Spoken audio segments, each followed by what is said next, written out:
వసంతాల చరిత్ర భారత కమ్యూనిస్ట్ పార్టీ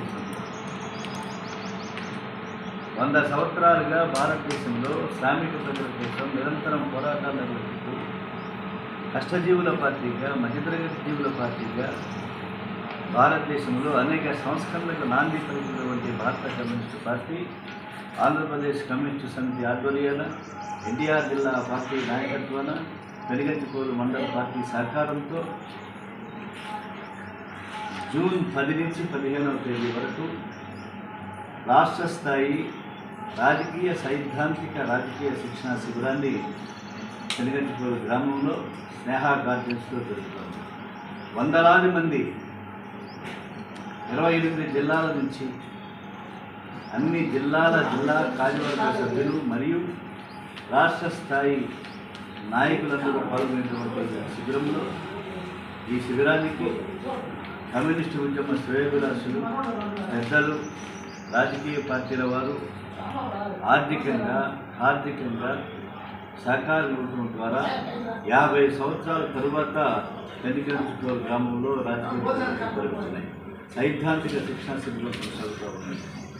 ఎంతో చరిత్ర ఉన్నటువంటి కమ్యూనిస్టు ఉద్యమానికి పుట్టికట్ట పెనుగంచిప్రోలు గ్రామం, ముచ్చింతాల, అనిగల్లపాడు, ఉమ్మడిదరు, ఈ గ్రామాలన్నింటిలో కూడా భారత కమ్యూనిస్ట్ పార్టీ అగ్రనాయకులు సందర్శించి భూపోరాటాలు ఇచ్చినటువంటి చరిత్ర ఈ ప్రాంతంలో త్యాగాల చరిత్ర కమ్యూనిస్టు ఉద్యమాలు, కళారంగానికి కళాలింగయ్య గారు లాంటి వాళ్ళు చేసినటువంటి సేవలు ఫలితంగా ఇవాళ పెనుగంచిప్రోలు కమ్యూనిస్ట్ పార్టీ కార్యాలయానికి కళాలింగయ్య కళాభవన్ అని చెప్పేసి అమరజీవి పేరు పెట్టడం జరిగింది.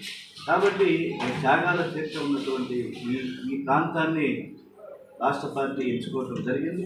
ఆ సందర్భంగా ఎన్టీఆర్ జిల్లా పార్టీ, పెనుగంచిప్రోలు మండల పార్టీ, జగ్గపేట నియోజకవర్గ పార్టీ, నందిగామ నియోజకవర్గ పార్టీ అందరం కూడా సమిష్టిగా ఈ రాజకీయ ప్రజల చేర్చడానికి కృషి చేస్తున్నాం.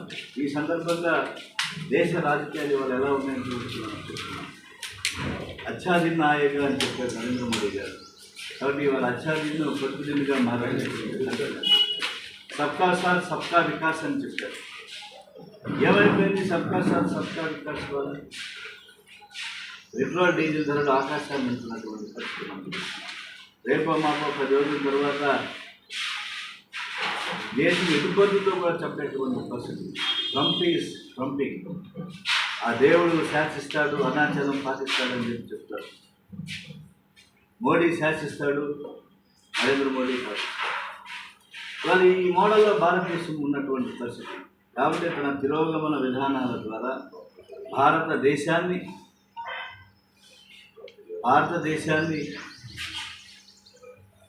2 ప్రాంతాలుగా, ఉత్తర దక్షిణ ప్రాంతాలుగా విభజించేటువంటి పరిస్థితి వల్ల ఢిల్లీ నుంచి చేరుకోటి భారత ఉండేటువంటి పరిస్థితుల్లో భారతదేశ రాజకీయాలకు అనుగుణంగా ఇవాళ ఈ గడిచిన 5 రాష్ట్రాల ఎన్నికల ఫలితాలను గుణపాఠాలుగా తీసుకొని కమ్యూనిస్టు ఉద్యమం కూడా యువశ్రేణులకి, యువతకి, అన్ని జిల్లాల పార్టీ నాయకత్వానికి కూడా రాజకీయ చైతన్యాన్ని, రాజకీయ పొందికల్ని రాబోయేటువంటి కాలంలో కమ్యూనిస్టు ఉద్యమాన్ని బలోపేతం చేసుకునేందుకు ఈ రాజకీయ శిక్షణ తరగతుల్ని జూన్ 10 నుంచి 15వ తేదీ వరకు జరుగుతుంది. 6 రోజుల పాటు సాగే ఈ ఆందోళనలో వందలాది మంది పాల్గొంటారు. దయచేసి పార్టీకే ముఖ్యంగా విశేషమైన ప్రాచుర్యం కలిగించి స్నేహ గార్డెన్స్లో జరిగే ఈ సైద్ధాంతిక శిక్షణ శిబిరం చేపట్టడానికి ప్రజలందరూ కూడా ఆర్థిక సహకారాన్ని ఇవ్వవలసిందిగా మరోసారి విజ్ఞప్తి చేసి థ్యాంక్ యూ.